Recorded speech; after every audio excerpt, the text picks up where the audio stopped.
जय हिंद साथियों, स्वागत है आपका ज्ञान कोचिंग सेंटर के यूट्यूब प्लेटफॉर्म पे।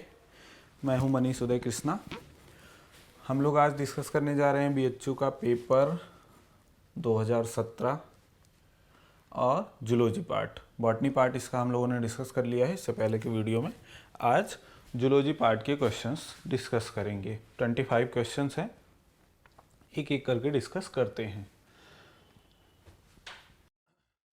पहला क्वेश्चन है, विच one of the following sequence is the correct hierarchy of classification. आपसे पूछ रहा है कि इन चारों में जो सीक्वेंस दिया है इसमें सही क्रम कौन सा है ना। किसका सही क्रम? वर्गीकरण का, है ना, क्लासिफिकेशन का। क्लासिफिकेशन का सही क्रम आपको ढूंढना है इसमें। पहला देखो, kingdom, domain, phylum, order, class, family, genus, species. तो इसके लिए मैं आपको बता दूं कि पहले क्या कि मोस्ट फेमस जो क्लासिफिकेशन है वो RH विटेकर एक साइंटिस्ट हैं, उन्होंने 5 किंगडम क्लासिफिकेशन दिया था। 5 किंगडम क्लासिफिकेशन दिया था। 5 किंगडम क्लासिफिकेशन में क्लासिफिकेशन कैसे करते हैं? दुनिया में जितने भी ऑर्गेनिज्म हैं, जितने भी लिविंग ऑर्गेनिज्म हैं, चाहे वो जंतु हो, चाहे पौधे हो, फंगस हो, बैक्टीरिया हो, सबको वर्गीकृत करने का तरीका RH विटेकर ने दिया और उन्होंने कहा इनको 5 किंगडम में बांटिए। तो मतलब सभी जीवों को पहले किंगडम में बांटना है, ठीक। किंगडम को फिर फाइलम में, फाइलम को क्लास में, फिर क्लास को ऑर्डर में, ऑर्डर को फैमिली में, फैमिली को जीनस में और जीनस को अंततः स्पीसीज में बांटा जाएगा। इस तरीके से RH विटेकर ने बताया कि दुनिया में जितने भी ऑर्गेनिज्म हैं सबसे पहले उनको किंगडम में बांटा जाएगा। 5 किंगडम में उन्होंने बांटा था, मोनेरा, प्रोटिस्टा, फंजाई, प्लांटी और एनिमेलिया। RH विटेकर का 5 जगत वर्गीकरण इसको बोला जाता है। उन्होंने कहा सबसे पहले किंगडम में बांटो, जगत, उसके बाद प्रत्येक जगत को, प्रत्येक किंगडम को फाइलम में बांटो, है ना, संघ में, फिर फाइलम को क्लास में यानी वर्ग में बांटो, वर्ग को ऑर्डर, ऑर्डर मतलब गण में बांटो, है ना, ऑर्डर को फिर फैमिली, फैमिली मीन्स कुल में बांटो, फिर उसको जीनस में, फिर जीनस को स्पीसीज में बांटना होता है। लेकिन अब आप देखोगे यहां पर एक शब्द एक्स्ट्रा आपको मिलेगा, डोमेन, है ना। Kingdom, phylum, order, class, family, genus, species तक तो बात ठीक थी, इसमें डोमेन आ गया। डोमेन की क्या बात है? एक्चुअली में RH विटेकर के बाद एक साइंटिस्ट आए, कार्ल वूज, उन्होंने एक नया क्लासिफिकेशन दिया, उसको बोलते हैं डोमेन क्लासिफिकेशन। उन्होंने सभी ऑर्गेनिज्म को पहले किंगडम में ना बांट के पहले किस में बांटा? डोमेन में बांटा। सबसे पहले उन्होंने कहा कि पहले डोमेन में बांटो। 3 डोमेन थे, तो सबसे पहले डोमेन में बांटा, फिर डोमेन को किंगडम में बांटा, फिर आगे की सीरीज इस तरीके से चलती रही। तो डोमेन का भी ध्यान आपको देना है। तो इसका मतलब सबसे पहले डोमेन होना चाहिए, फिर किंगडम, फिर फाइलम, फिर क्लास, फिर ऑर्डर, फिर फैमिली, फिर जीनस, स्पीसीज। इसमें देखो पहले नंबर पर डोमेन कहाँ कहाँ दिख रहा है? एक तो यहाँ दिख रहा है, एक तो यहाँ दिख रहा है। अब क्रम देखो सही है, डोमेन के बाद किंगडम है, सही, फिर फाइलम, सही, फिर क्लास, फिर ऑर्डर, फिर फैमिली, फिर जीनस, फिर स्पीसीज। इसका क्रम सही लग रहा है, सही ऑप्शन ये हो जाएगा। एक जगह और डोमेन पहले नंबर पर है, जरा उसको भी देख लेते हैं कि डोमेन के बाद फाइलम आ गया, किंगडम बाद में आया है, क्रम गलत हो गया, यहीं से टूट गया क्रम। तो इस प्रकार से आप देख सकते हो कि सही क्रम के अनुसार बी ऑप्शन सही हो रहा है। नेक्स्ट क्वेश्चन पर चलते हैं हम लोग। First land vertebrate the amphibians develop during the, ये पूछ रहा है आपसे कि जो प्रथम लैंड वर्टिब्रेट थे, है ना, मेरुदंडी, वर्टिब्रेट मतलब ऐसे ऑर्गेनिज्म जिनके अंदर वर्टिब्रा यानी रीढ़ की हड्डी का क्रम पाया जाता है, उनको वर्टिब्रेट बोला जाता है। पहले वर्टिब्रेट की बात कर रहा है। पहले वर्टिब्रेट कौन होते हैं? एम्फीबिया। हिंदी में इनको क्या कहेंगे? उभयचर। ठीक, एम्फीबिया क्या होते हैं? उभयचर बोलते हैं। ये आपसे पूछ रहा है कि जो प्रथम कशेरुकी हैं या मेरुदंडी हैं जिनको उभयचर बोला जाता है, वो डेवलप्ड ड्यूरिंग, कब डेवलप्ड हुए थे? इन सब में से, इन चारों में से कौन से टाइम में डेवलप हुए थे? पहला दिया है कैम्ब्रियन पीरियड, दूसरा साइलूरियन, फिर ऑर्डोविशियन, फिर डिवोनियन। देखो, इस चीज से संबंधित दो टाइप के क्वेश्चन आते हैं, है ना। एक तो आपसे पूछा जाता है कि उभयचर का गोल्डन पीरियड क्या है ना, या फिर गोल्डन पीरियड ऑफ फिश पूछते हैं, गोल्डन पीरियड ऑफ रेप्टाइल पूछते हैं, तो इस तरीके से पूछते हैं, गोल्डन पीरियड ऑफ मैमल पूछते हैं। तो एक तो इस टाइप का क्वेश्चन आता है। विकास, जब विकास का चैप्टर आप पढ़ते हो, डेवलपमेंट का चैप्टर पढ़ते हो या इवोल्यूशन का चैप्टर पढ़ते हो, तो वहाँ से एक टाइप का ये क्वेश्चन आता है। दूसरे टाइप का ये क्वेश्चन आता है कि कौन किस समय में उत्पन्न हुआ। तो यहाँ पर उत्पन्न होने की चर्चा वो कर रहा है। तो एम्फीबिया के बारे में पूछा जा रहा है, तो एम्फीबिया उत्पन्न हुआ था डिवोनियन पीरियड में। सही आंसर होगा डिवोनियन पीरियड। अब देखो, जब आप इवोल्यूशन यानी उद्विकास या विकास का चैप्टर पढ़ोगे तो वहाँ आपको बताया जाएगा कि कब एम्फीबिया उत्पन्न हुआ, कब रेप्टाइल उत्पन्न हुए यानी सरीसृप, कब जो है बर्ड यानी पक्षी उत्पन्न हुए, कब मैमल उत्पन्न हुए, तो इन सब के बारे में बताया जाता है। और उत्पन्न होने अलग बात है, कब उनका गोल्डन पीरियड था यानी कब वो अर्थ पर सबसे अच्छी अवस्था में थे, सबसे ज़्यादा फैले हुए थे, तो उसको गोल्डन पीरियड बोलते हैं, तो वो भी आपको बताया जाता है। तो फिलहाल आंसर है डिवोनियन पीरियड। नेक्स्ट पर चलते हैं।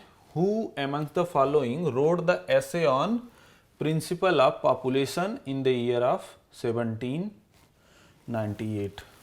आपसे पूछ रहा है कि इनमें से किसने क्या लिखा था? Essay on principle of population, यानी एसे, एक निबंध, एक एसे लिखा था किस पे? प्रिंसिपल ऑफ पॉपुलेशन पे। कौन से साइंटिस्ट हैं जिन्होंने essay on principle of population लिखा था इनमें से, है ना। तो ऑप्शंस क्या हैं आपके पास? एक तो है चार्ल्स डार्विन, एक है जीन बैप्टिस्टे लैमार्क, ह्यूगो डे व्रीज हैं और थॉमस माल्थस हैं। सही आंसर क्या है? देखो, सही आंसर है थॉमस माल्थस। थॉमस माल्थस ने ही लिखा था essay on principle of population, है ना। चार्ल्स डार्विन, इन्होंने विकास के बारे में बताया था, है ना, जातियों का विकास कैसे हुआ उसके बारे में बताया था। किताब लिखी थी ओरिजिन ऑफ स्पीसीज, बड़ी इंपॉर्टेंट किताब है, आपको याद रखना चाहिए। जीन बैप्टिस्टे डी लैमार्क इनका नाम है, इन्होंने भी उद्विकास के बारे में बताया था और फिलासफी जूलॉजिक नामक किताब इन्होंने लिखी थी। ह्यूगो डे व्रीज म्यूटेशन यानी उत्परिवर्तन के बारे में इन्होंने बताया था और थॉमस माल्थस ने ये ऐसे लिखा था। तो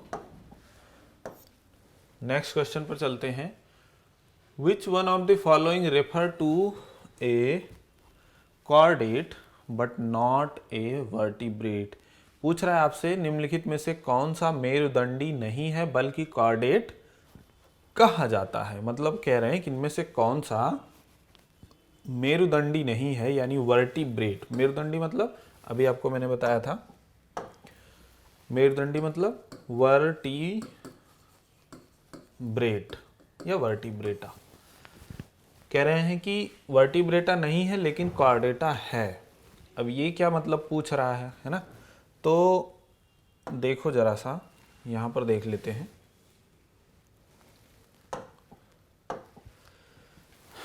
जो कॉर्डेटा फाइलम है,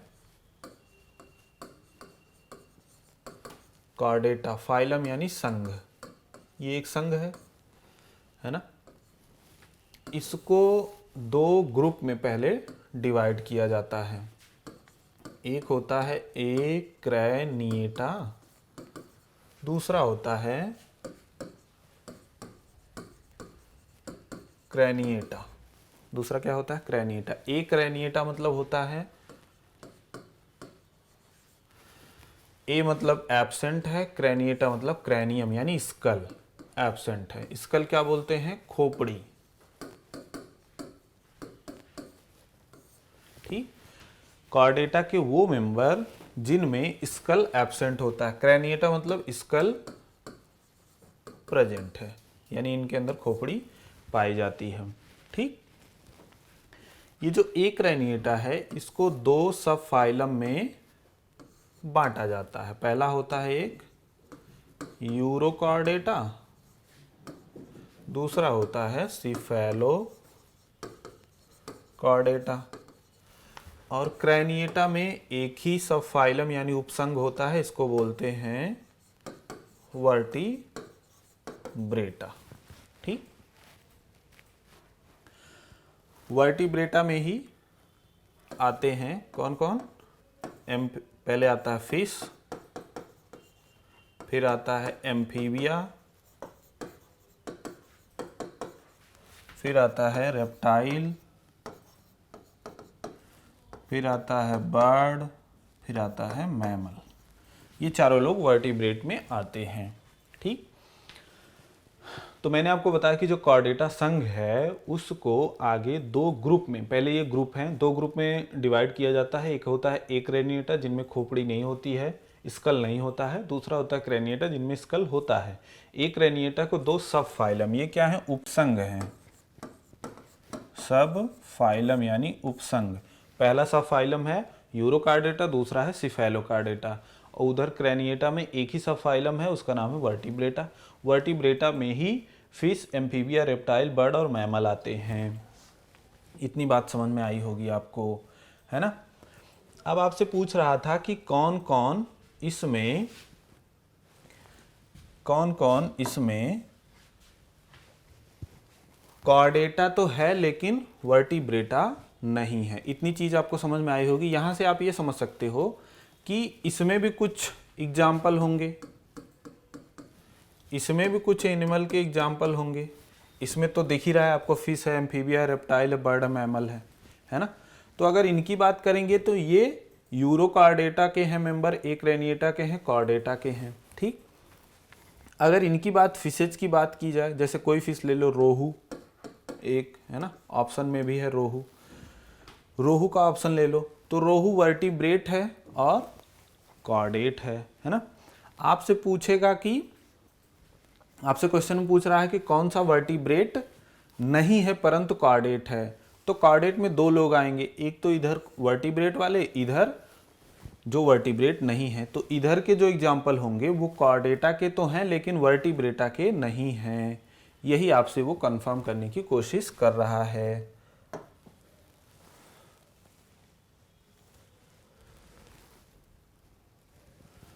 ठीक, निम्नलिखित में से किसे मेरुदंडी नहीं बल्कि कॉर्डेट कहा जाएगा। तो देखो जरा, पहला है लेबियो रोहिटा, रोहू को कहते हैं, मछली है, अभी मैंने बताया वर्टिब्रेट है ना, वर्टिब्रेट नहीं चाहिए उसको। कोलंबा कबूतर की बात है, ये पक्षी है तो वर्टिब्रेट है, वर्टिब्रेट यानी मेरुदंडी नहीं चाहिए इसको।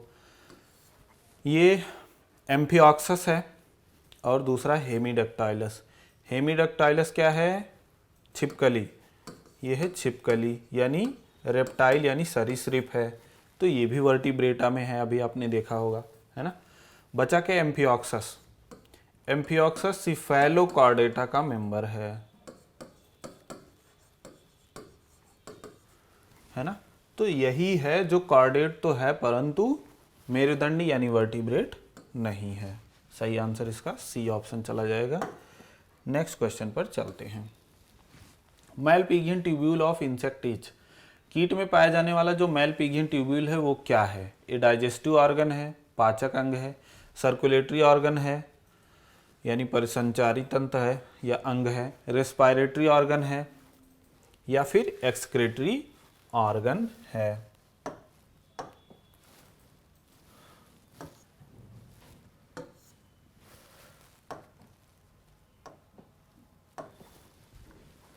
अरे यार, मैलपिजियन ट्यूब्यूल की बात हो रही थी। तो मैलपिजियन ट्यूब्यूल जो होता है वो होता है एक्सक्रेटरी ऑर्गन, उत्सर्जी अंग होता है। मैलपिजियन ट्यूब्यूल क्या होता है? उत्सर्जी अंग होता है। जब आपको फाइलम पढ़ाया जाएगा, प्रोटोजोआ, प्रोटिस्टा, है ना, इस तरीके से, सॉरी, पोरीफेरा, सीलेंट्रेटा, टीनोफोरा, इस तरीके से आपको फाइलम बहुत सारे पढ़ाए जाएंगे। उसी में एक फाइलम है कॉर्डेटा, जिसकी अभी हम लोगों ने चर्चा की। तो बहुत सारे फाइलम आप पढ़ोगे तो उसमें एनिमल के बारे में आप पढ़ते हो कि इस फाइलम में पाए जाने वाले एनिमल का रेस्पायरेटरी अंग क्या है, श्वसन अंग क्या है, उत्सर्जी अंग क्या है। तो वहाँ पर आपको देखने को मिलता है जो आर्थ्रोपोडा संघ है उसमें इंसेक्ट पाए जाते हैं। तो इंसेक्ट में मैलपिजियन ट्यूब्यूल पाया जाता है जो कि एक उत्सर्जी अंग होता है, एक्सक्रेटरी ऑर्गन होता है। DNA matching has shown that humans are closest to. DNA सदृशता ने दर्शाया कि मानव निकटतम है। आपसे पूछ रहा है कि डीएनए टेक्नोलॉजी का यूज करके ये पता लगाया गया कि इनमें से इन चारों में से किसके सबसे सिमिलर है मनुष्य, है ना। इन चारों में से किसके सबसे सिमिलर है मनुष्य। तो पहला तो ऑप्शन है चिंपांजी, दूसरा है गोरिल्ला, गिब्बन है और रहीसस मंकी है। बात समझ में आई? तो इस टेक्नोलॉजी से जो पता लगाया गया उससे हमें ये पता चला कि हम सबसे क्लोजेस्ट चिंपांजी के हैं, है ना। और चिंपांजी क्या है? एप है। एप का मतलब क्या होता है? कपी। कपी का नाम सुना होगा, जो मैन लाइक ज़्यादा होते हैं। बंदर तो होते ही हैं, लेकिन बंदर हमारे उतने सिमिलर नहीं होते हैं जितने एप यानी कपी हमारे सिमिलर होते हैं। उसी में एक है चिंपांजी, जिसका डीएनए टेक्नोलॉजी से पता लगाया गया कि वो मनुष्य के सबसे क्लोज है, उसमें सिमिलैरिटी ज़्यादा है मनुष्य से। तो मनुष्य सबसे क्लोज किसके हैं? चिंपांजी के। Paedogenesis refer to. पीडोजेनेसिस क्या रेफर करता है, मतलब किस बात को दर्शाता है? Early development of gonad, retention of rudimentary character in adult form, retention of larval character in adult form, retrogressive metamorphosis. तो पीडोजेनेसिस का मतलब होता है, पीडोजेनेसिस जो होता है वो होता है early development of gonads. Gonads क्या होते हैं? ये होते हैं रिप्रोडक्टिव ऑर्गन्स। ये क्या होते हैं? रिप्रोडक्टिव ऑर्गन, यानी जनन अंग होते हैं। ठीक। कभी कभी क्या होता है कुछ ऑर्गेनिज्म में, जैसे मनुष्य की, अगर मनुष्य का एग्जांपल लें तो मनुष्य में मेल में सेक्सुअल मैच्योरिटी या रिप्रोडक्टिव मैच्योरिटी कब आती है? मेल में आती है 14 से 15 साल के आसपास, और वहीं फीमेल में आती है 10 से 12 साल के आसपास। तो ये एक टाइम पीरियड फिक्स है कि इतने टाइम पर रिप्रोडक्टिव मैच्योरिटी आएगी, मतलब इस टाइम के बाद वो रिप्रोडक्शन कर सकता है ना, संतान उत्पत्ति कर सकता है। लेकिन अगर कभी ऐसा हो कि उस ऑर्गेनिज्म में जो गोनैड्स का डेवलपमेंट है या मैच्योरिटी है या जनन करने की क्षमता है वो बहुत पहले ही डेवलप हो जाए, तो उसको बोलते हैं पीडोजेनेसिस। तो अर्ली डेवलपमेंट ऑफ गोनैड्स इसका आंसर हो जाएगा। नेक्स्ट क्वेश्चन की तरफ चलते हैं। Origin of species due to geographical isolation is refer to as. कह रहा है जियोग्राफिकल आइसोलेशन से अगर किसी स्पीसीज की उत्पत्ति हो रही है, ऑरिजिन ऑफ स्पीसीज, किसी स्पीसीज यानी जात की उत्पत्ति हो रही, तो इसको कौन सी स्पीसीज बोला जाएगा। ठीक।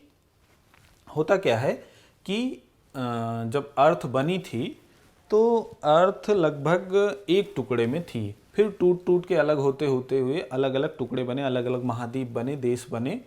तो उससे हुआ क्या, जो उस पर स्पीसीज पाई जाती थी वो जियोग्राफिकल आइसोलेशन में चली गई, है ना, भौगोलिक अलगाव उनमें हो गया है।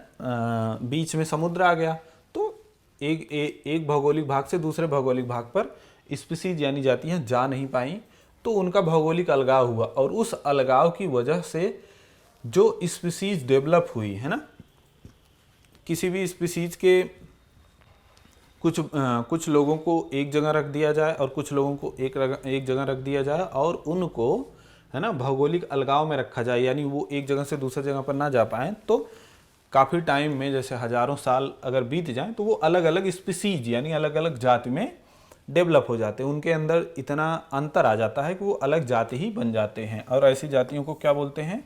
एलोपैट्रिक स्पेसिएशन बोला जाता है। इस प्रकार से अगर नई स्पीसीज की उत्पत्ति हो रही है, नई जाति की उत्पत्ति हो रही है, तो इसको एलोपैट्रिक स्पेसिएशन बोला जाता है।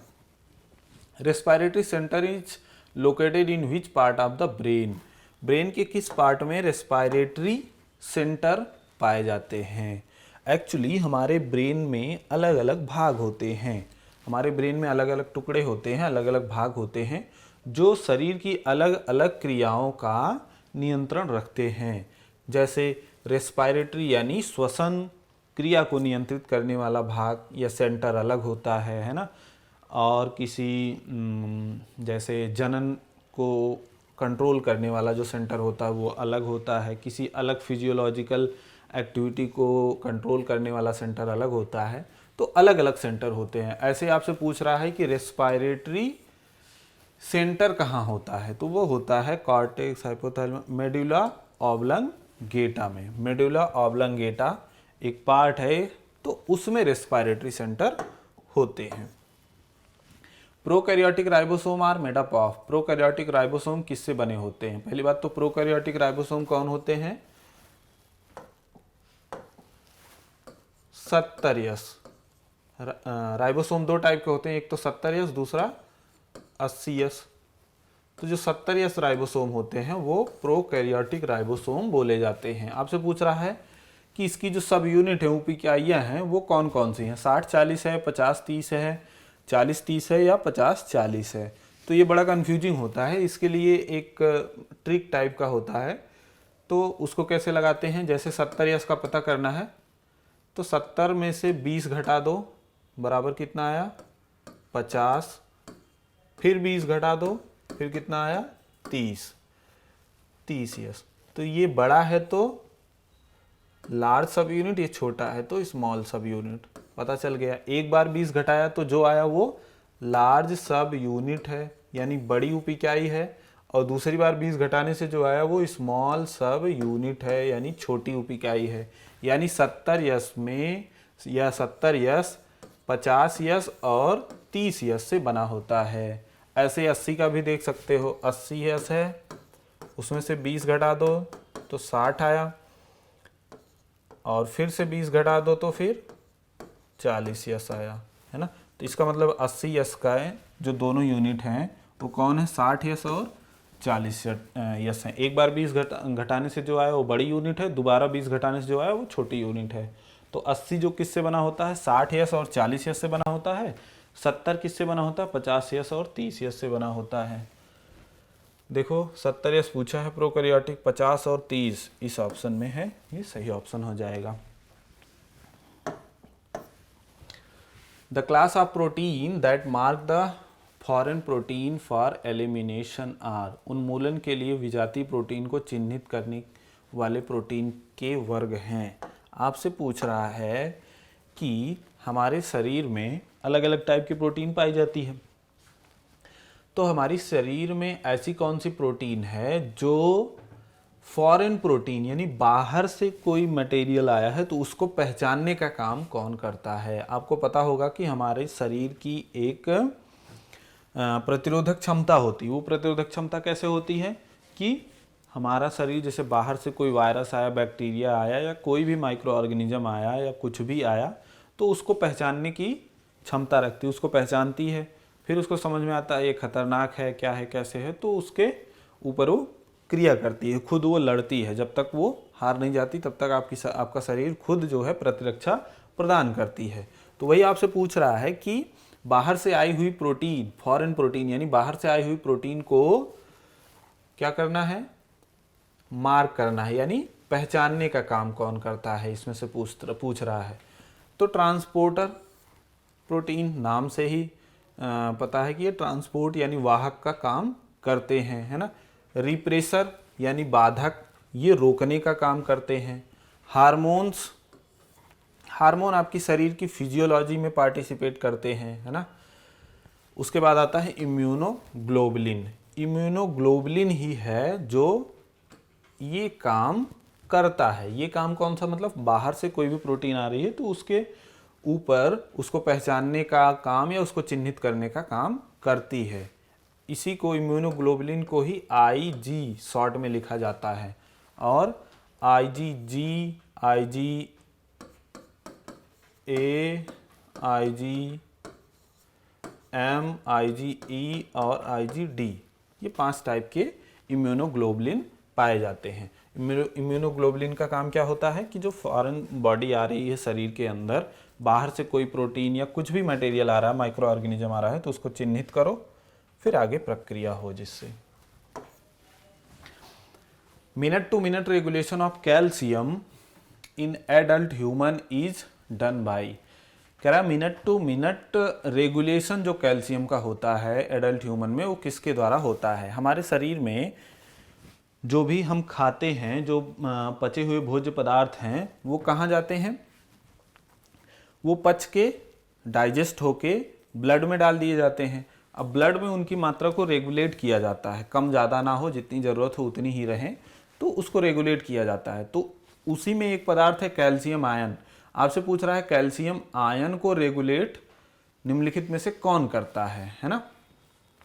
तो जो कैल्सीटोनिन है, नाम से भी आपको थोड़ा बहुत आइडिया मिल जाएगा, जो कैल्सीटोनिन है वो कैल्शियम को रेगुलेट करने का काम करता है। कैल्शियम की मात्रा ब्लड में कम ज़्यादा हो रही तो उसको देखने का काम वो करता है। बाकी और पैराथॉर्मोन का उसका अलग काम है। विटामिन डी जो है रेगुलेट नहीं करता है। विटामिन डी कैल्शियम के एब्जॉर्प्शन को बढ़ाता है, ग्लूकागॉन है। सही ऑप्शन क्या है, कैल्सीटोनिन है। The carrying capacity of population is determined by it's. जनसंख्या के वहन क्षमता का निर्धारण किससे होता है। ये आपसे पूछ रहा है कि जो कैरिंग कैपेसिटी ऑफ पॉपुलेशन है, कैरिंग कैपेसिटी क्या होती है। जब आप बॉटनी पढ़ोगे तो वहां बताया जाएगा आपको कैरिंग कैपेसिटी क्या होता है।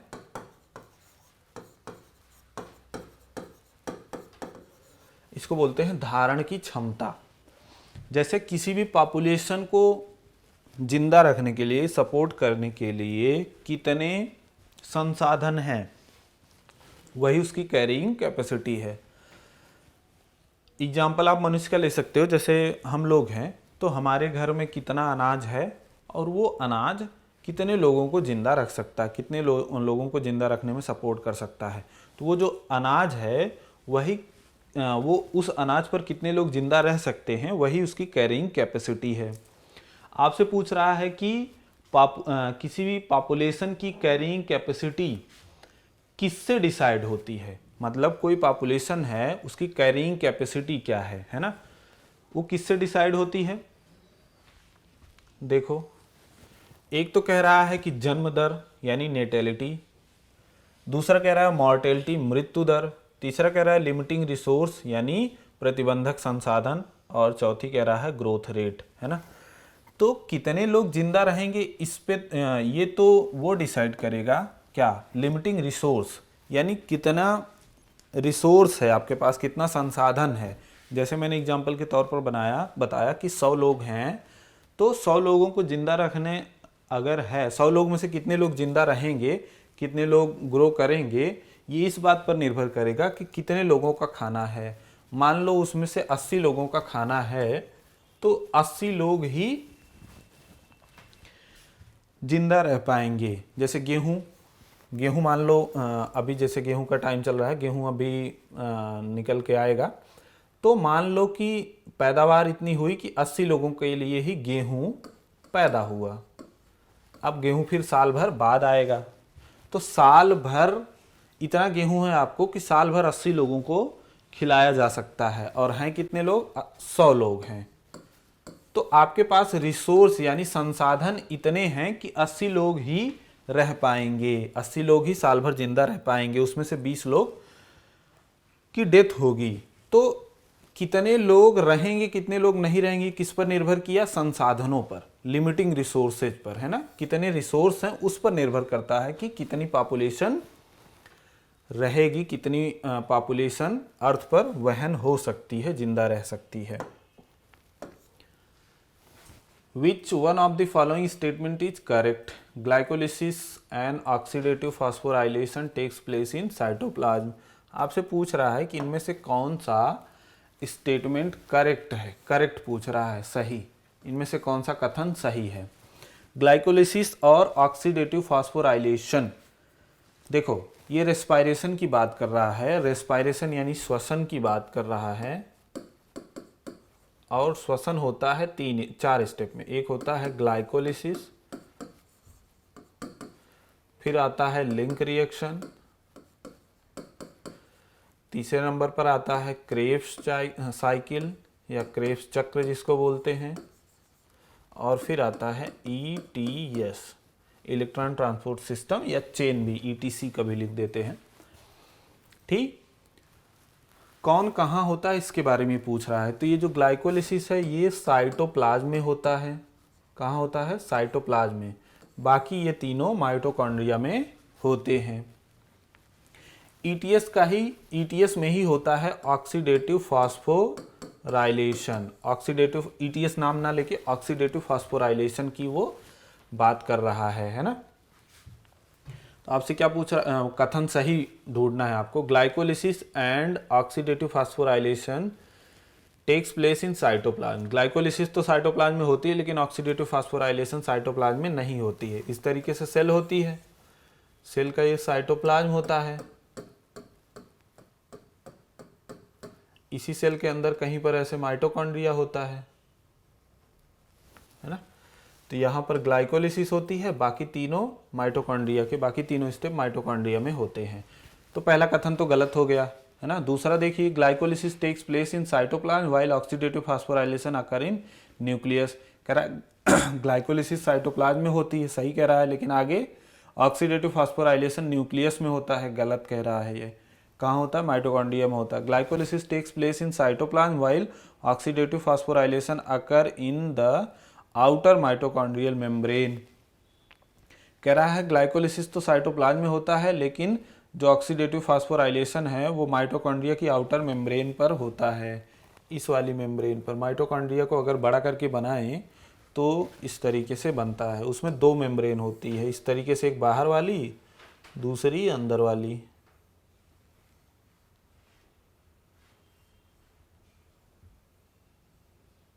इस तरीके से माइटोकॉन्ड्रिया होता है।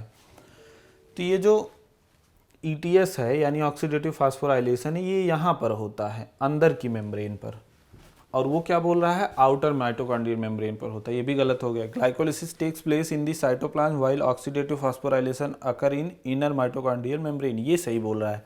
कह रहा है ग्लाइकोलिसिस जो है वो कहाँ होती है, साइटोप्लाज्म में होती है, और ये ऑक्सीडेटिव फॉस्फोराइलेशन कहाँ होता है, इनर माइटोकॉन्ड्रियल मैट्रिक्स में या मेम्ब्रेन पर होता है। यहाँ की बात हो रही है, यहाँ की, है ना। तो सही ऑप्शन कौन सा हो जाएगा, डी ऑप्शन। ठीक, नेक्स्ट क्वेश्चन पर चलते हैं। Which one of the following is a terminator codon. Terminator codon पूछ रहा है, इनमें से कौन सा है। तो एक चीज आप समझो, एक चीज आपने जानी होगी कि जो DNA होता है, DNA से RNA बनाया जाता है, और ये कौन सा RNA होता है, mRNA होता है। कौन सा, mRNA होता है, और इस RNA से प्रोटीन बनती है। ठीक, कैसे बनती है, DNA कोडिंग करके देता है, DNA कोड बना के RNA के रूप में देता है, mRNA जो होता है उस पे देता है, और उसी कोड के हिसाब से प्रोटीन का सिंथेसिस, प्रोटीन का संश्लेषण होता है। तो इस कोड में कुछ कोड होते हैं, जैसे AUG और GUG, इनको बोलते हैं स्टार्ट कोडॉन। इनको क्या बोलते हैं, स्टार्ट कोडॉन। मतलब ये जहाँ रहेंगे वहीं से प्रोटीन का संश्लेषण स्टार्ट हो जाएगा। और कुछ होते हैं स्टॉप, जहाँ वो मिल जाएंगे वहीं पर प्रोटीन का संश्लेषण स्टॉप हो जाएगी। RNA जो होता है इस तरीके से संरचना होती है, इस पर कोडॉन ऐसे इस तरीके से बने होते हैं।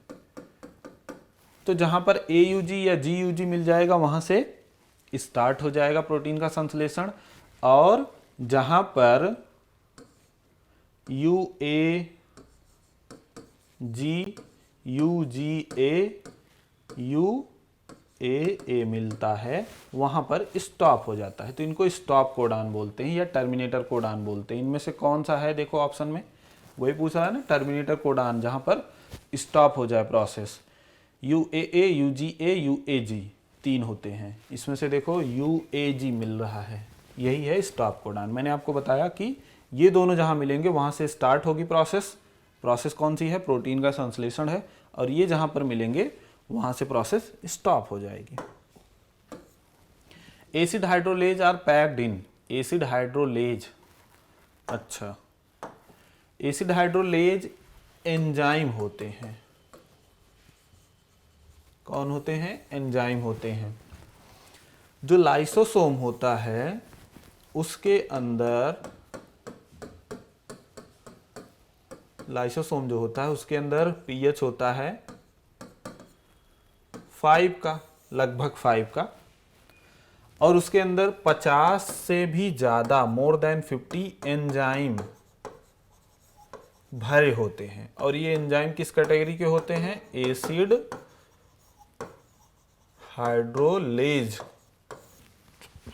ठीक, ये कौन से कैटेगरी के एंजाइम होते हैं, एसिड हाइड्रोलेज।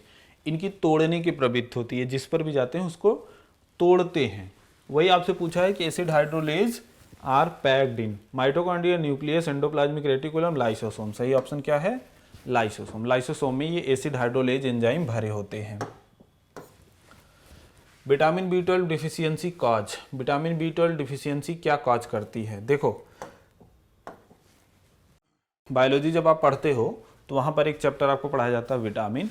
विटामिन में आपको विटामिन बताए जाते हैं कि विटामिन कौन कौन से हैं, कितने टाइप के विटामिन हैं। 2 टाइप के होते हैं, एक वसा में घुलनशील, एक जल में घुलनशील विटामिन होते हैं। हर विटामिन का नाम बताया जाता है आपको, हर विटामिन का रासायनिक नाम यानी केमिकल नेम बताया जाता है, हर विटामिन के स्रोत बताए जाते हैं, कहाँ पर ये विटामिन पाए जाते हैं, किस फल में, किस सब्जी में, कहाँ पाए जाते हैं, और किसी विटामिन की अगर हमारे शरीर में कमी हो जाए तो उनकी कमी से कौन सा रोग उत्पन्न होता है, ये भी आपको बताया जाता है ना।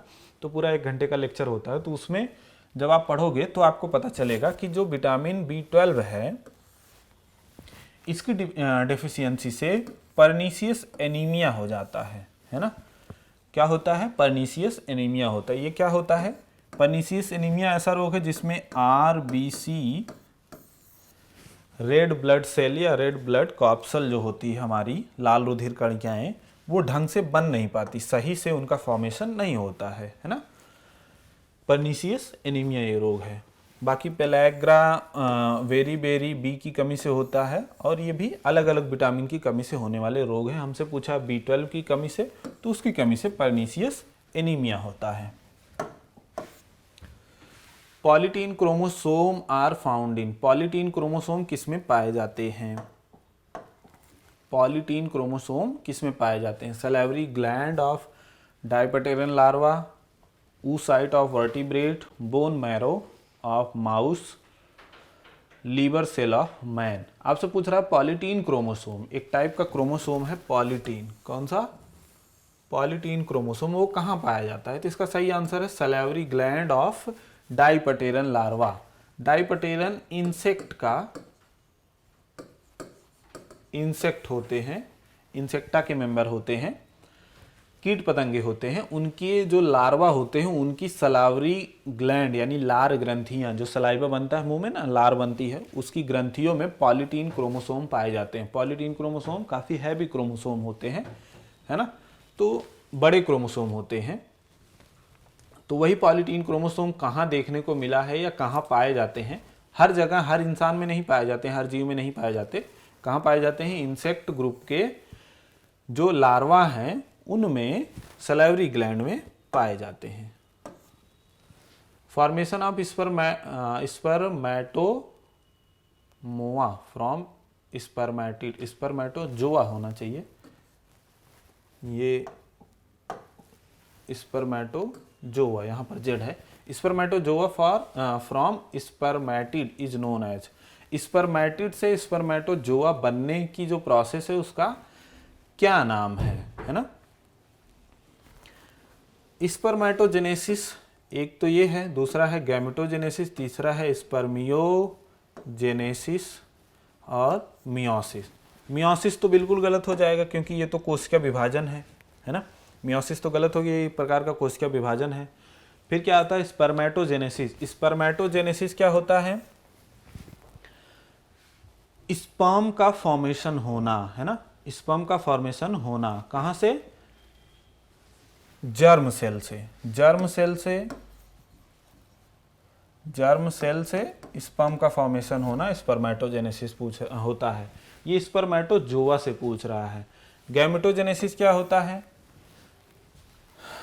ये भी जर्म सेल से गैमीट के फॉर्मेशन को बोलते हैं। कॉमन वर्ड है गैमीट, मेल गैमीट भी हो सकता है, फीमेल गैमीट भी हो सकता है।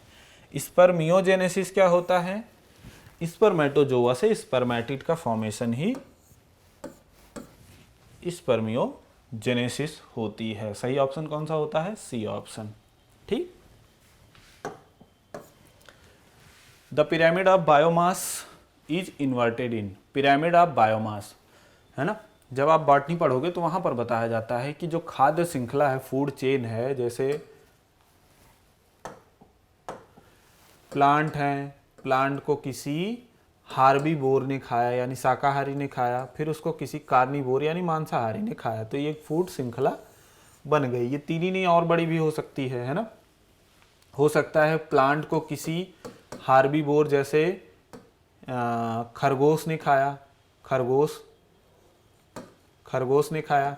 खरगोश को किसी कार्निवोर ने खाया, जैसे किसको ले सकते हैं, जयकाल को ले सकते हैं है ना। किसी दूसरे हार्बीवोर, जयकाल है ना, सियार जिसको गांव में बोलते हैं, उसने खाया। और जयकाल को फिर दूसरे कार्निवोर ने खाया, जैसे कि टाइगर या लायन ले लो है ना। तो और बड़ी श्रृंखला हो गई। इसी तरीके से बीच में और बड़ी श्रृंखला हो सकती है। तो इसका पिरामिड बनता है। जब बॉटनी आप पढ़ोगे तो वहां पर बताया जाता है कि पिरामिड बताया जाता है किसका, संख्या का, बायोमास का, ऊर्जा का, इस तरीके से पिरामिड बनाया जाता है। तो पिरामिड इस तरीके की संरचना होती है। ये सीधा पिरामिड होता है, एक उल्टा पिरामिड भी इस तरीके से बनता है। तो जो ऊर्जा का पिरामिड बनता है, एनर्जी का पिरामिड बनता है, हमेशा सीधा बनता है। बाकी बायोमास और संख्या का जो पिरामिड होता है वो सीधा भी बन सकता है, उल्टा भी बन सकता है। आपसे पूछ रहा है बायोमास का पिरामिड निम्नलिखित में से किस में उल्टा बनेगा, fresh water ecosystem, forest ecosystem, grassland ecosystem या टुंड्रा। तो जो फ्रेश वाटर इकोसिस्टम होता है ना, फ्रेश वाटर इकोसिस्टम का क्या मतलब है, जैसे तालाब है वो फ्रेश वाटर इकोसिस्टम आता है। आपके दिमाग में ये नहीं आना चाहिए तालाब का पानी गंदा होता है तो उसको फ्रेश वाटर इकोसिस्टम क्यों कहते हैं, है ना। जो सी यानी समुद्र का जो पानी है उसको मैराइन वाटर यानी खारा जल कहते हैं, है ना। उसके अलावा जो नदी, तालाब, झरनों का जो पानी है उसको फ्रेश वाटर बोलते हैं। इसकी तुलना में फ्रेश वाटर का मतलब ये नहीं है कि जाके तालाब का पानी पी लो, है ना। समुद्र का जो पानी होता है उसमें साल्ट यानी लवण की संख्या बहुत ज़्यादा होती है, इसलिए वो खारा होता है, पीने योग्य कतई नहीं होता है। जो उसके अलावा नदी में, तालाब में, झरनों में, है ना, पानी होते हैं, पोखरों में होते हैं, या जो ग्राउंड वाटर है, ये सब फ्रेश वाटर में आता है। फ्रेश वाटर मतलब इसको पी सकते हैं। पी सकने का मतलब ये है कि उसको शुद्ध करके पी सकते हैं, या मनुष्य के अलावा अदर एनिमल उसको पीने में यूज करते हैं। तो जो फ्रेश वाटर जैसे तालाब का इकोसिस्टम है उसमें बायोमास का पिरामिड उल्टा बनता है। जब पूरा डिटेल में पढ़ेंगे क्लास में तब समझ में आ जाएंगी चीज़ें। विच one of the following interaction will not promote को इवोल्यूशन। इनमें से कौन सा इंटरेक्शन को इवोल्यूशन यानी सह विकास, साथ साथ विकास को बढ़ावा नहीं देगा। एक है म्यूचुअलिज्म, दूसरा है पैरासिटिज्म, तीसरा है इंटर स्पेसिफिक कॉम्पिटिशन, चौथा है कॉमेंसलिज्म, है ना। म्यूचुअलिज्म, ये हिंदी नहीं सही लिखी है। म्यूचुअलिज्म मतलब होता है सहजीविता, सहजीविता, साथ साथ जीवन जीना। पैरासिटिज्म होता है परजीविता, दूसरे के शरीर पर जिंदा रहना, चाहे भोजन के लिए रहना चाहे आवास के लिए रहना। इंटर स्पेसिफिक कंपटीशन, अंतरजातीय प्रतियोगिता। कॉमेंसैलिज्म, कॉमेंसैलिज्म डायरेक्ट लिख दिया, हिंदी में कहते हैं सहभोजिता। क्या कहते हैं? सहभोजिता। देखो इनमें जो पूछ रहा है कौन सा नहीं करेगा, कौन सा सह विकास को प्रमोट नहीं करेगा, है ना। जरा देखो पहले इनको समझो, ये है क्या। सहजीविता मतलब है, इसका एग्जांपल है लाइकेन। लाइकेन का नाम सुना होगा आप लोगों ने, अगर थोड़ी बहुत बायोलॉजी पढ़ी है तो लाइकेन का नाम सुना होगा आपने। लाइकेन में दो लोग रहते हैं, एक तो एल्गी यानी शैवाल, दूसरा फंजाई यानी कवक। एक तो एल्गी यानी शैवाल, दूसरा फंजाई यानी कवक होता है। होता क्या है कि फंजाई यानी कवक जो होता है वो ग्रीन नहीं होता है, तो वो प्रकाश संश्लेषण करके भोजन नहीं बना पाता है। जबकि एल्गी होता है जो वो ग्रीन होता है, तो वो प्रकाश संश्लेषण से भोजन निर्माण कर लेता है। बट दोनों साथ रहते हैं। एल्गी भोजन तो बना लेता है, लेकिन इसकी कमी ये है कि ये जल और खनिज पदार्थों का अवशोषण नहीं कर पाता। फंजाई की कमी ये है कि ये जल और खनिज पदार्थों का अवशोषण तो अच्छा करता पर भोजन नहीं बना पाता। तो ये आपस में दोनों कहते हैं कि चलो हम जल और खनिज लवण लाएंगे, तुम भोजन बना के मुझे दे देना। तो दोनों का काम चलता है, दोनों एक साथ रहते हैं और एक दूसरे पर निर्भर रहते हैं। ये क्या है? सहजीविता, साथ साथ जिंदा रहना। दोनों को अलग कर दिया जाए तो डेड हो जाएंगे। पैरासिटिज्म क्या है? किसी चीज़ के लिए, चाहे वो भोजन के लिए, चाहे अपना जीवन कंप्लीट करने के लिए, चाहे रहने के लिए, किसी दूसरे के शरीर पर रहना, पैरासिटिज्म होता है। इंटर स्पेसिफिक कंपटीशन मतलब अंतर जातीय प्रतियोगिता, एक जाति का दूसरे जाति से कंपटीशन, प्रतियोगिता रखना। जैसे किसी एक ही रिसोर्स के लिए, जैसे कोई यहाँ पर शिकार है, खरगोश है, खरगोश भोजन है, और उसको मान लो जंगली कुत्ते, डॉग, वो भी टारगेट कर रहे हैं, और दूसरी तरफ टाइगर है, वो भी टारगेट कर रहा है ना। ये सोच रहा है हम मार के खा लें, वो सोच रहा है हम मार के खा लें। तो ये दो अलग अलग जातियों में प्रतियोगिता हो रही कि नहीं हो रही, तो यही क्या है? इंटर स्पेसिफिक कॉम्पिटिशन है। फिर अगला आता है कॉमेंसैलिज्म, सहभोजिता। कॉमेंसैलिज्म ऐसे कह सकते हो, जैसे एक बहुत ही कॉमन एग्जाम्पल आपने देखा होगा, जब आप खेत में पानी लगाते हो तब आपको देखने को मिलता है। आपने देखा होगा जब आप खेत में पानी लगाते हो तो क्या होता है, जैसे जैसे पानी आप लगाते हो तो आप देखते हो कि कुछ चिड़िया वहाँ खेत में दौड़ने लगती हैं, है ना। कुछ चिड़िया वहाँ खेत में दौड़ने लगती हैं। क्यों दौड़ने लगती हैं? क्योंकि जब आप पानी लगाते हो तो खेत के अंदर जो कीट पतंगे हैं वो बाहर निकलने लगते हैं, और जो चिड़िया होती है वो आती है उसको अपने भोजन के रूप में यूज करती है। तो होता क्या है यहाँ पर? होता ये है कि सहभोजिता, हम अपना कोई काम कर रहे हैं, उस काम की वजह से किसी दूसरे को कोई लाभ हो रहा है, हमारा कोई नुकसान नहीं बट दूसरे को कोई लाभ हो रहा है। ये क्या है? कॉमेंसैलिज्म है। ठीक ऐसे ही जब जो कैटल होते हैं वो खेत में जब घास चरते हैं तब भी आपने देखा होगा चिड़िया उसके आसपास काफ़ी ज़्यादा संख्या में आ जाती हैं, क्योंकि उनके चलने की वजह से कीट पतंगे घास फूस में से निकल के बाहर आते हैं और चिड़िया उसका भोजन कर लेती है। उसमें जो कैटल है उसका कोई हानि लाभ नहीं है, वो तो अपना काम कर रहा है, बस उसके उस काम की वजह से किसी दूसरे को लाभ हो जा रहा है। ये कौन सी प्रक्रिया कहलाती है? सहभोजिता कहलाती है। ठीक, अब आपसे पूछ रहा है कि इनमें से कौन सा ऐसा है जो विल नॉट प्रमोट द को-इवोल्यूशन, इनमें से कौन सा ऐसा है जो को-इवोल्यूशन को प्रमोट नहीं करेगा। अब सुनो, जो म्यूचुअलिज्म है यानी सहजीविता है, उसमें दोनों लोग साथ साथ रह रहे हैं और दोनों को अलग कर दिया जाएगा तो डेड हो जाएंगे। तो इसमें बात यह है कि दोनों फिर एक साथ, विकास भी उनका एक साथ ही होना चाहिए, तो यहाँ पर विकास एक साथ होना चाहिए।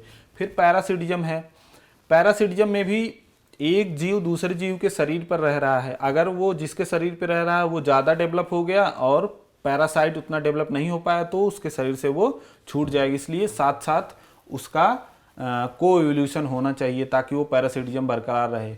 Inter specific competition, inter specific competition में क्या बोलते हैं, दो जातियों का प्रतियोगिता हो रही है, तो दोनों का विकास भी साथ साथ होना चाहिए, तभी ये बरकरार रखेगा, है ना। डॉग को भी डेवलप होना होगा, टाइगर को भी डेवलप होना होगा। एक आता है कॉमेंसैलिज्म। कॉमेंसैलिज्म में साथ साथ विकास होने का कोई मैटर नहीं है। क्यों? क्योंकि एक कोई स्पीसीज है, वो कोई काम कर रही है, उसकी वजह से दूसरे को लाभ हो रहा है ना। जैसे हमने बताया आपको, खेत में आप पानी लगा रहे हैं तो पानी लगाते टाइम बहुत सारे बगुला या बहुत सारे पक्षी वहाँ पर आ जाते हैं, तो दोनों का साथ साथ विकास होना कोई ज़रूरी नहीं है। हमारा विकास होने से उसके ऊपर कोई इफेक्ट नहीं पड़ेगा। तो कॉमेंसैलिज्म वो है जिसमें को इवोल्यूशन की कोई ज़रूरत नहीं होती है। Watson and Crick DNA structure is also refer to as A form, B form, Z form, D form. देखो, वॉटसन और क्रिक ने डीएनए का मॉडल दिया था, ये आपको पता होगा। अगर बायोलॉजी पढ़ते हो, थोड़े से भी टच में हो, तो आपको पता होगा कि वॉटसन और क्रिक ने डीएनए मॉडल दिया था। आपसे पूछ रहा है कि जो वॉटसन क्रिक ने डीएनए की संरचना बताया था वो कौन सा है। एक्चुअली डीएनए कई टाइप के होते हैं। कितने टाइप के होते हैं देखो जरा।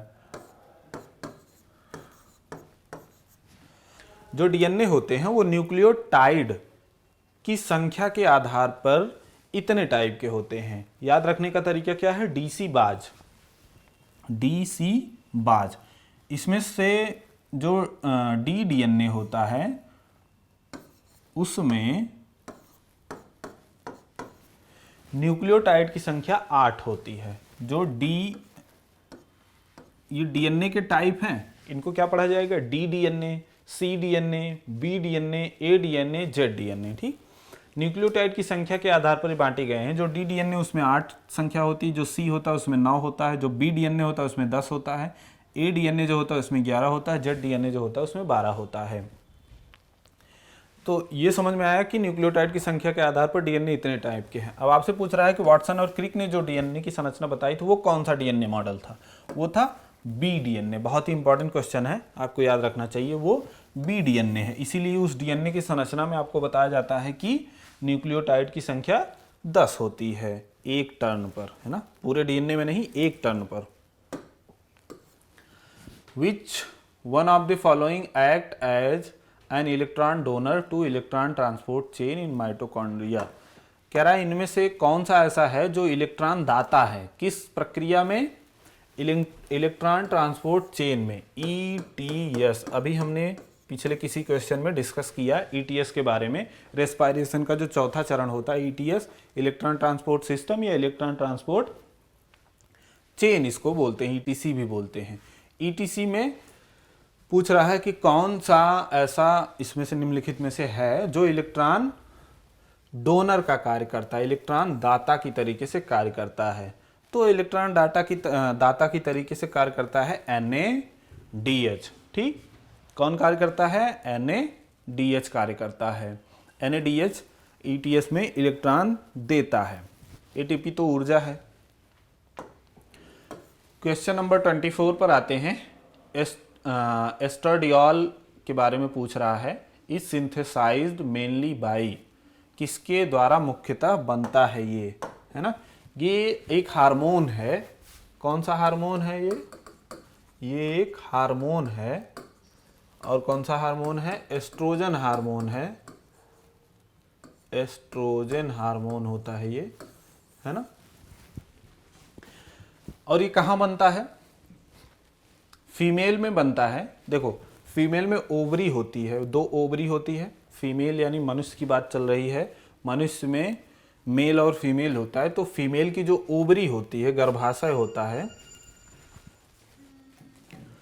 फीमेल की जो ओवरी होती है ना, ओवरी में कोशिकाएं पाई जाती हैं। और कौन सी कोशिकाएं होती हैं? ग्रैनुलोसा सेल, है ना। ग्रैनुलोसा सेल होता है, उसी से निकलता है ये हार्मोन, एस्ट्राइडल हार्मोन। ठीक,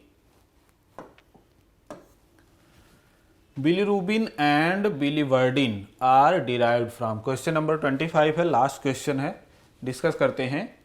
bilirubin and biliverdin are derived from. आपसे पूछ रहा है कि बिलीरुबिन और बिलीवर्डिन जो हैं वो किससे डिराइव होते हैं, किससे उत्पन्न होते हैं? ये 2 पिगमेंट हैं, है ना। सुनो, जो हीमोग्लोबिन होता है ये कहाँ पाया जाता है? आपको पता होगा, ये पाए जाते हैं आरबीसी में, रेड ब्लड सेल में, है ना। और आरबीसी का जीवन काल कितना होता है? 120 डे या दिन, ठीक। 120 दिन, एक आरबीसी 120 दिन चलता है, 120 दिन बाद उसका जीवन खत्म हो जाता है। जैसे मनुष्य का जीवन काल 70 वर्ष या 80 वर्ष मान सकते हो, तो वैसे आरबीसी का जीवन काल कितना होता है? 120 दिन। 120 दिन बाद आरबीसी को तोड़ दिया जाता है, वो खराब हो जाती है, उसको तोड़ दिया जाता है। तो उसके अंदर क्या भरा है? हीमोग्लोबिन। हीमोग्लोबिन को भी तोड़ा जाता है। हीमोग्लोबिन तोड़ने से बिलिरुबिन और बिलिवर्डिन बनते हैं, ठीक। तो बिलिरुबिन और बिलिवर्डिन कहाँ से प्राप्त होते हैं, कहाँ से उत्पन्न होते हैं? हीमोग्लोबिन से। बात समझ में आई? ठीक। ये 25 क्वेश्चन थे जूलॉजी पार्ट के 2017 के बीएचयू के पेपर के, ठीक। तो ठीक है, क्वेश्चन सॉल्व कर लीजिए। बहुत सारी ऐसी चीज़ें होंगी आपको जो लगा होगा कि कुछ नया है, तो वो इसलिए लगा होगा कि जब आप क्लास पढ़ोगे तब चीज़ें समझ में आएंगी। बहुत सारी चीज़ें ऐसी होती हैं कि क्वेश्चन सॉल्व कराते टाइम उतना बड़ा चैप्टर नहीं आपको बताया जा सकता। जब आप क्लास करोगे तो सारी चीज़ें समझ में आ जाएंगी, ठीक। तो ठीक है, फिर मिलते हैं किसी नेक्स्ट वीडियो में, किसी नेक्स्ट ईयर के क्वेश्चन पेपर के साथ। तब तक के लिए जुड़े रहिए ज्ञान कोचिंग सेंटर के यूट्यूब प्लेटफॉर्म पे। धन्यवाद।